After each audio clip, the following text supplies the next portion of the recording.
Do the job, absolutely. How close are you to a deal on a trade deal with India? Are you Right. willing to consider lowering the current tariff rate? Well, right now the tariffs are very high on India because of the Russian oil, and they've stopped doing the Russian oil. It's been reduced very substantially. Yeah, we're going to be bringing the tariffs down. What kind of level are we talking about here? I mean, How at close some are you? point, no, at some point we're going to be bringing them down. Without tariffs, this country would be in such trouble, as they were for many years. That's why we owe $38 trillion. And one of the things we're going to do, we're going to issue a dividend to our middle income people and lower income people of about $2,000. And we're going to use the remaining tariffs to lower our debt. We're going to be lowering our debt, which is a national security thing.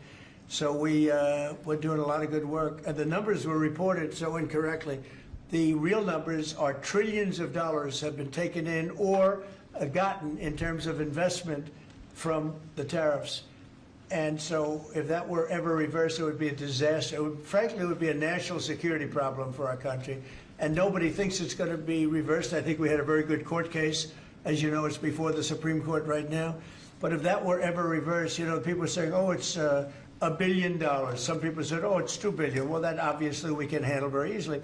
But this is trillions of dollars we're talking about in terms of the tariff income and all the investment income that's come into our country. You know, we have more than, I would say right now, more than $18 trillion. The biggest number ever is a tiny fraction of that for any country. China, the United States, the biggest number of it. If you look at the past administration, Biden, he did less than $1 trillion in 4 years.